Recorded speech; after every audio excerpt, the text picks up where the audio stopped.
Alternative Radio.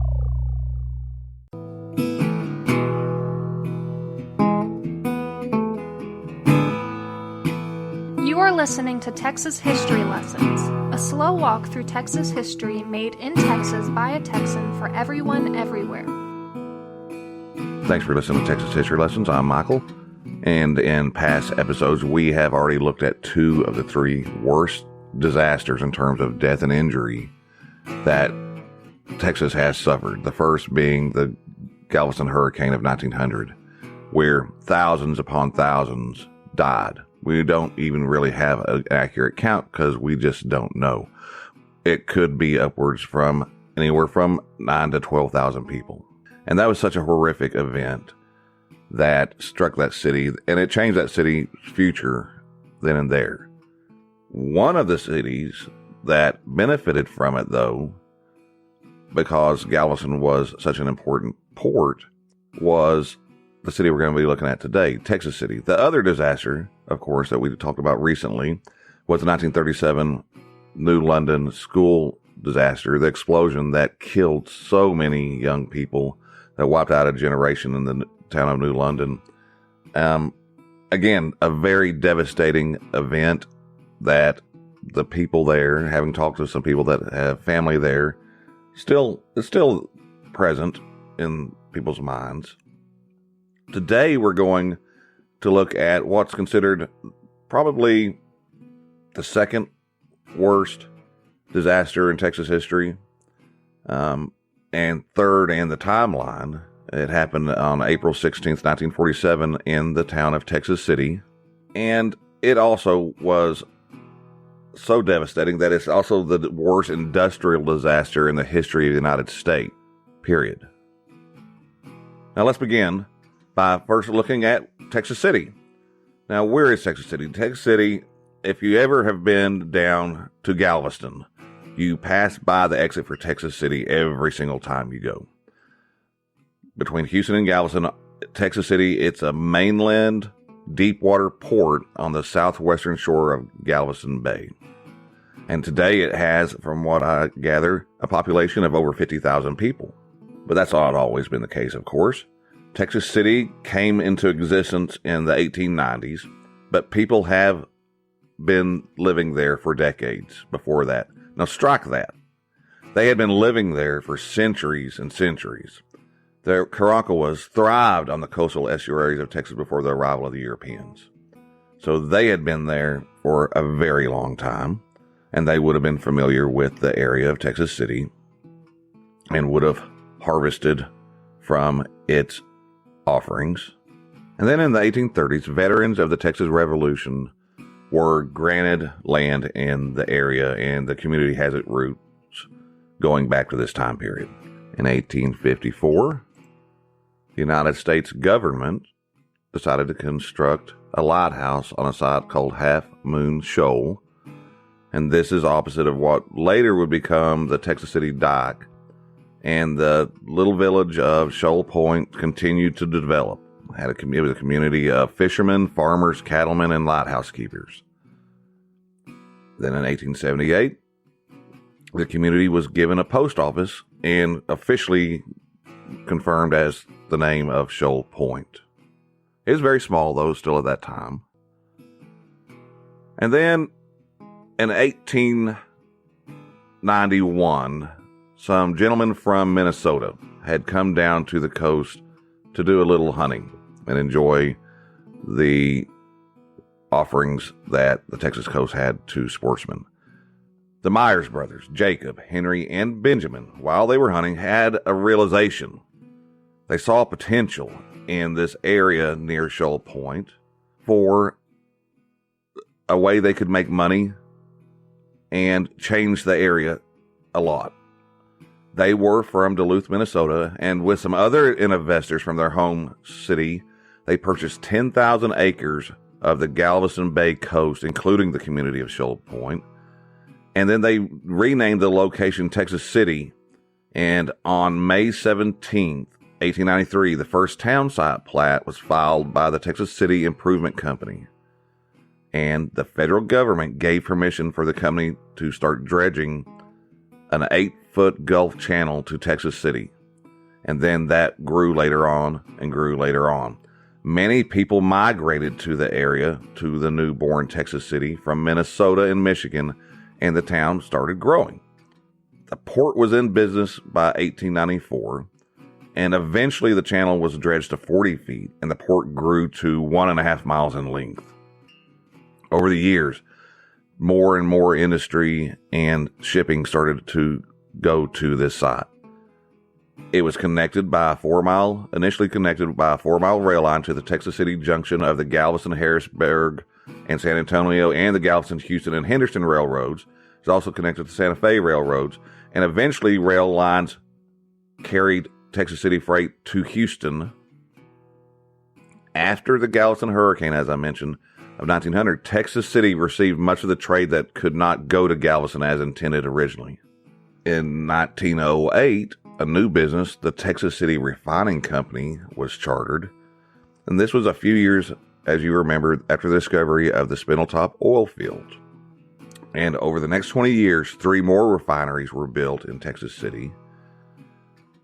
As the port's activity continued to grow, Texas City became an important link in the shipment of Texas oil.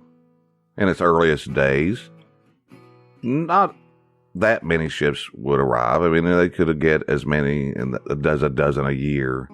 But by 1910, Texas City had 239 ships arrive that year. Over 1,000 people called Texas City home by 1911, and that's the year that the city officially incorporated. 3,500 people lived there by 1925, and in 1939, it was home to 5,200. In 1940, the only tin smelter in the Western Hemisphere was built in Texas City, and more industry from other areas started coming to the city. During the 1940s, the Monsanto Chemical Company built a plant to manufacture styrene, which is used in synthetic rubber, and the young city continued to thrive. And by the late 1940s, it had a population of over 16,000. Everything was going good for this new city, and after the war, prosperity continued. Then disaster struck, which brings us to the Texas City disaster. Before we move on, I want to pause and thank Age of Radio for hosting Texas History Lessons. And now, in just a second, we'll get right back into the Texas City disaster. On April 16th, 1947, the French-owned ship SS Grand Cap exploded at the docks in Texas City. I want to reiterate, it's the worst industrial disaster in United States history, and it is one of the largest non-nuclear explosions in history. Now, what happened? So the ship was loaded with 2,300 tons of ammonium nitrate fertilizer. And it had been produced in large quantities for explosives during World War II. But after the war, it was being recycled for fertilizer. And working in agriculture, I've been around it my entire life. But also, the explosive nature of it is something that we all became familiar with the Oklahoma City bombing, which is what was used for that tragedy. So it is a volatile substance. Most of the time, though, when used properly, you load it up in the back of a spreader or a spreader truck, and you sling it out on your field, and it rains, and it gets taken into the soil and is used. The nitrogen from it helps feed whatever crop it's being used on. But in this case, you had 2,300 tons of it. And men were there that morning on April 16th. It was a nice, cool morning. And men loading the bags of fertilizer discovered some smoke in one of the ship's hold early in the morning. And what caused the fire? Not sure. Dean Vincent sent me an article that suggested that it probably was maybe started by somebody that was smoking in the ship's hold, even though that was not allowed. It was pretty common, and it often caused fires on ships. So the Texas City Fire Department was called in to fight the fire. But despite their efforts, the fire continued to grow, and the ship's hold grew hotter and hotter. Now, one report suggests that the ship's captain forced steam into the hole in an attempt to kill the fire. And if this is what he did, instead, it's thought that the steam vapors probably liquefied the ammonium nitrate, because, again, being familiar with ammonium nitrate, if it touches water, it does liquefy, and produced the extremely volatile substance of nitrous oxide. Smoke billowed over Texas City as the fire burned, and spectators started gathering at the dock to watch the efforts to control the blaze. Then at 9:12 a.m., the ship exploded. A fireball erupted 100 feet in the air. The 3,000-pound anchor was blasted 1.5 miles away. This explosion destroyed the entire dock, including the nearby Monsanto Chemical Company, a lot of other smaller companies, the grain warehouses, numerous oil and chemical storage tanks. It damaged the refineries, and this was just the beginning of this disaster. Flying debris caused other smaller explosions and fires throughout the city. Iron, parts of the ship's cargo, dock equipment flew through the air, destroying and damaging houses and businesses and public buildings all over Texas City. At least 1,000 residences and buildings throughout Texas City were destroyed or damaged. Again, remember, let me reiterate, the largest non-nuclear explosions in history. It is one of the largest non-nuclear explosions in history. The force was so great, it caused a 15-foot tidal wave that swept the dock area. It was felt 68 miles away in Port Arthur. It reportedly shattered windows in Houston. The Homeland Security Digital Library states that the shock was felt 250 miles away. And another report says a seismograph in Denver, Colorado registered vibrations from it there. It was so strong that an anchored barge, these are big vessels themselves, was thrown from the water and landed 110 feet away. Then, to make matters worse, there was another ship that was in dock for repairs, the SS High Flyer, also carrying large amounts of ammonium nitrate. It caught fire when the Grand Camp exploded. They towed it out 100 feet from the docks, and it exploded about 16 hours later at 1:10 a.m. on April 17th. The first explosion killed over 25 Texas City firemen. It also destroyed all of the city's firefighting equipment, including 4 trucks. So, fires are burning all over the city, damage everywhere. Your fire department has been decimated. And Texas City did not have a central disaster organization or plan, but most of the chemical and oil plants did have disaster plans, and they started to activate them. Hundreds of local volunteers rallied to fight the fires and attempt rescues of people that were caught and trapped in the debris. There was no power or water running in the city after this. Red Cross personnel and other volunteers from surrounding cities started to pour into the area until almost 4,000 workers were battling the aftermath of this explosion. They set up temporary hospitals, morgues, and shelters. The high school gym was used as a morgue, and the mechanic shop was used as an embalming room. Now, how many died? Not really possible to know exactly. One record lists 576 known dead, and only 398 of them were able to be identified. There's also a list that said that there was, in addition to that, there's 178 listed as missing. Now, Monsanto's personal records were destroyed, and many of the dock workers were itinerants, making them difficult to identify. Almost everyone in the dock area were killed, including firemen, ship's crews, and spectators. Most of their bodies were never recovered. There were 63 bodies that were buried unidentified, and we'll get to where this happened in just a minute. So in addition to close to 600 dead, possibly more, there were over 4,000 to 5,000 people injured. The property loss was estimated about $67 million. And then in June 1947, the bodies of the unidentified dead were buried together in a memorial cemetery and park. And then a new section was added to it in 1991.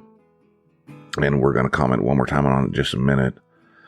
Texas City rallied, though, like we've seen with Galveston, with New London.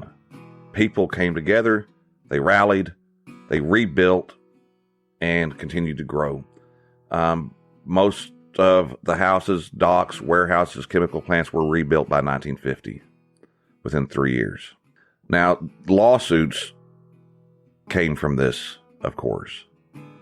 And in 1962, the United States Supreme Court refused to review an appeals court ruling that held that the Republic of France, owner of the Grand Cap, could not be held liable for any claims resulting from the explosion. And then the litigation was then settled. There are also more than 3,000 lawsuits against the United States government since the chemicals had originated in United States ordnance plants.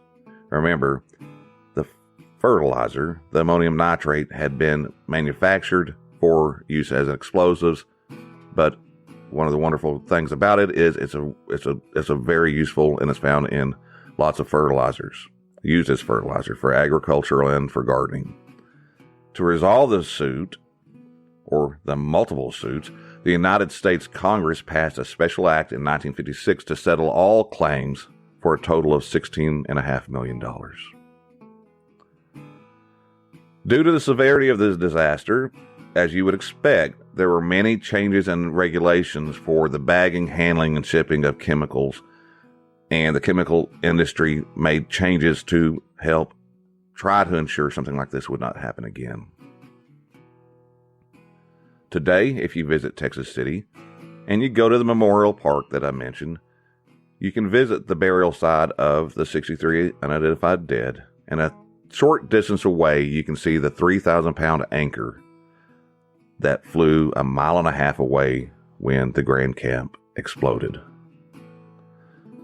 And as I want to reiterate, after the disaster, the city recovered, and it continues to be an important port in Texas and for the nation, and it's a large center for industry. That little tiny coastal place where these brothers from Minnesota saw potential has a population of over 50,000 and is still a vital industry and shipping area. So that's going to do it for our look at the Texas City disaster of 1947. I want to thank you for listening. I want to thank my Patreon supporters for helping me out with the show. Their contributions have helped me get some much needed books for resources for future episodes that I've been working on.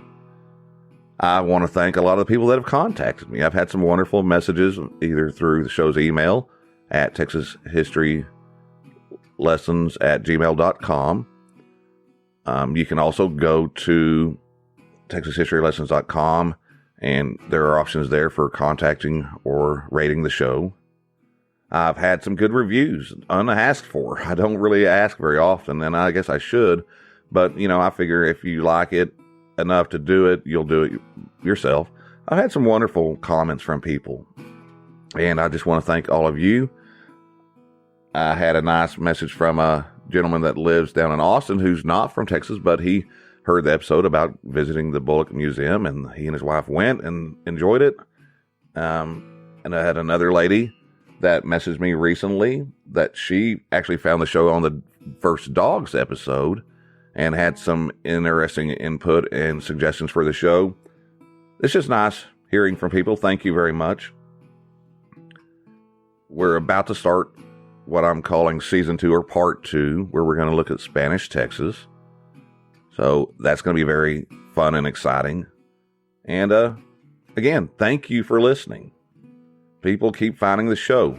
The most important thing you can do to help the show is just share it. Share it if you like it. Share a link to it with friends. Share it on your social media. This would be greatly appreciated. But just you listening is the most important thing, and thank you again for that.